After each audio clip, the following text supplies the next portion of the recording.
Hello, folks. Have you noticed that mainstream journalism is the last place you would go to get the news? We just saw the shooting go on in Orlando, and the first thing you do is you go, what was his name, what was his name, what was his name? If he has a Muslim name, then I know the impetus for the fight. Meanwhile, I think a lot of mainstream journalists are going, please be white, please be white, please be white, please have a Confederate flag, please fit my narrative that sells papers and gets me a raise. Jake Tapper actually tweeted out right when it was happening. He said, we're not sure if this is domestic or international terrorism yet. Yeah, it's international terrorism. A Basque separatist from Spain went and killed a bunch of gays in Orlando, a city, by the way, where local clerics have been talking about how all gays must die. It was international terrorism. No, it was Muslims, you blind bat.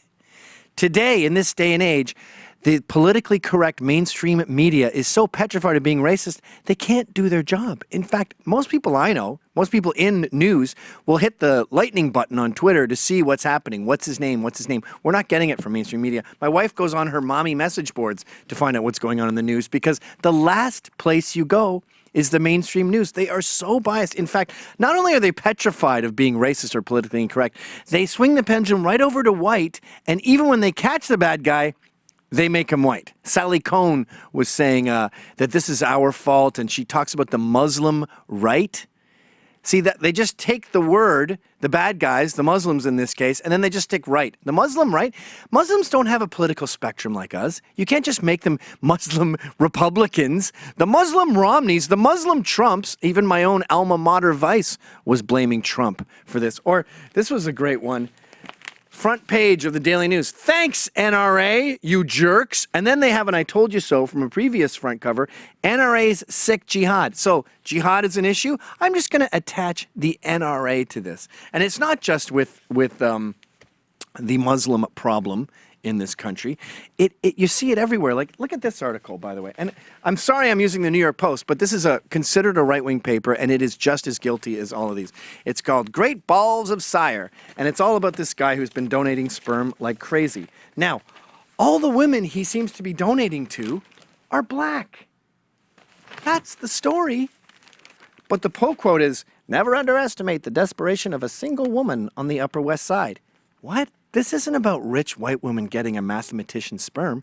This is about black women believing in eugenics and thinking that sperm matters. That is the most controversial topic of our day and age, and the journalists don't want to go near it. So they just pretend it's rich moms on the Upper West Side, and then they're apparently not paying attention to the pictures that are surrounding this article. And the rest of us who live on Earth read this and go, what are you talking about? That's not what's going on. Anyone who's been outside of their house flips through a mainstream newspaper today and goes, why are you not saying what it is? You're not helping me stay informed. You're making me dumber than when I went in. It's like college, and this is where these journalists went. They went to mainstream liberal Marxist college where you come out dumber than when you went in with 200 grand of debt. And now they're creating newspapers where we come out less informed than when we went in. Like, check out this racist school. Here's a school where the principal was referring to some of the teachers as a gorilla in a sweater and talking about other black teachers' nappy hair. They are correct that she's racist. They are incorrect that she's white. Her name is Minerva Zanka. Does that sound like a white lady to you? It sounds like a Hispanic lady to me. So the story here is anti-black prejudice from Hispanic staff at the school. But they don't go near that. They just fucking completely change it. Or this seemingly harmless article about the nuts in Times Square, the mice and the Elmos who harangue tourists. I've talked to these people. I've seen them.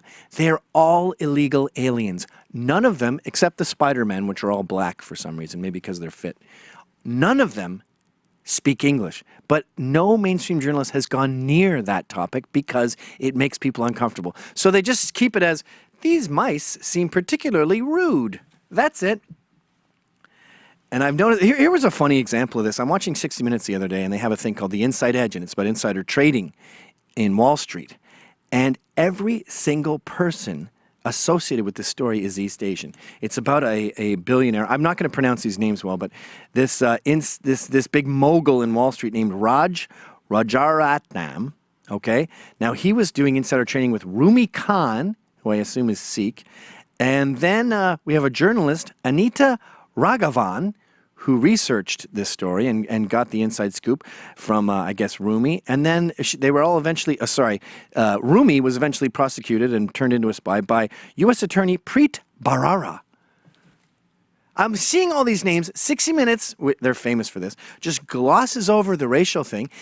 Isn't it worth noting that every single person in your story comes from 3,000 miles away?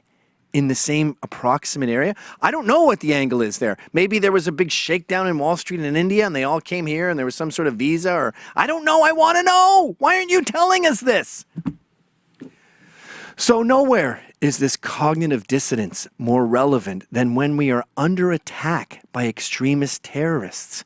Trudeau refuses to mention this. Justin Trudeau issues a statement, glosses over the fact that they are all following one book. And I've said this to people in the past. They go, when there's some guy shooting some nut like Adam Lanza, you say there's no correlation there. But when it's a Muslim, there is a correlation. And it's got to the point where these people are so lost, you go, that's exactly what I'm saying. With all the other shootings, the white shootings, the Western shootings, the American shootings, they're all nut bars. That's the only common thread. With Muslims, there's one common thread. It's called the Quran. So I understand if you're too scared to bring that up, but if you're going to wear a little pin that says press and get invited to conferences, you might want to try being curious, and you might want to try not ruling out something as huge as race and culture. Did you like that? Okay, check it out. I got a whole comedy show called How's It Going, Eh? You just have to click right here to subscribe.